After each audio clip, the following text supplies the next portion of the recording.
The new Africa director of one of the continent's biggest lenders, the International Monetary Fund, believes the region will see, quote, tremendous growth in the years ahead. Bebe Selassie was speaking at a summit designed to speed up the launch of Africa's first single currency. He spoke to our reporter Dan Ashby about the big issues ahead. Bebe Selassie, thank you for joining us.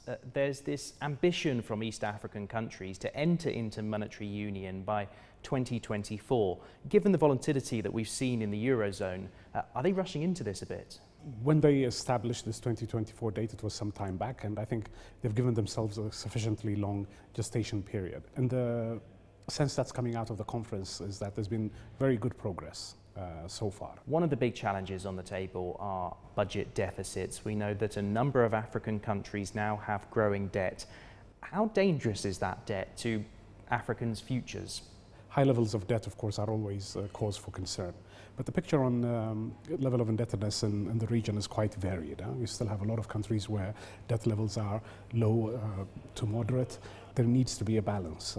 The balance between allowing debt to go up when addressing infrastructure development needs, but also making sure that revenue is mobilized sufficiently to be able to avoid a debt sustainability problem. And yes, some countries it is an issue, and those countries are going to have to do much stronger efforts to contain deficits and in particular raise more revenues to be able to address the debt issue.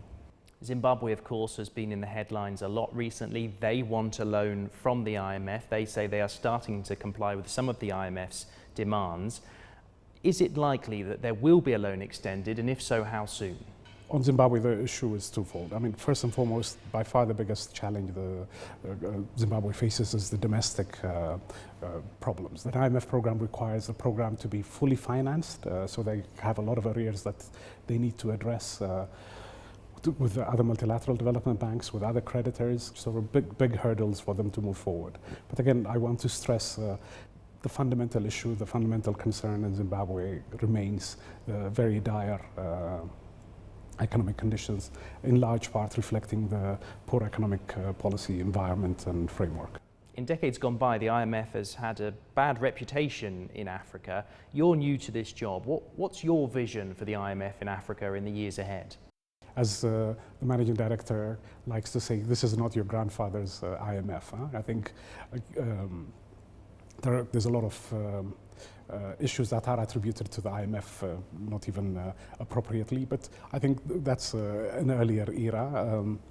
And above all, I start with the sense and belief that the region remains one of great promise and one where we're going to see tremendous growth in the coming years. But to realize that growth, it's going to be very important to address the challenges, macroeconomic policy challenges, but also other structural challenges that the region faces at this juncture. Okay, Bebe Selassie, thank you very much. Thank you. Thanks.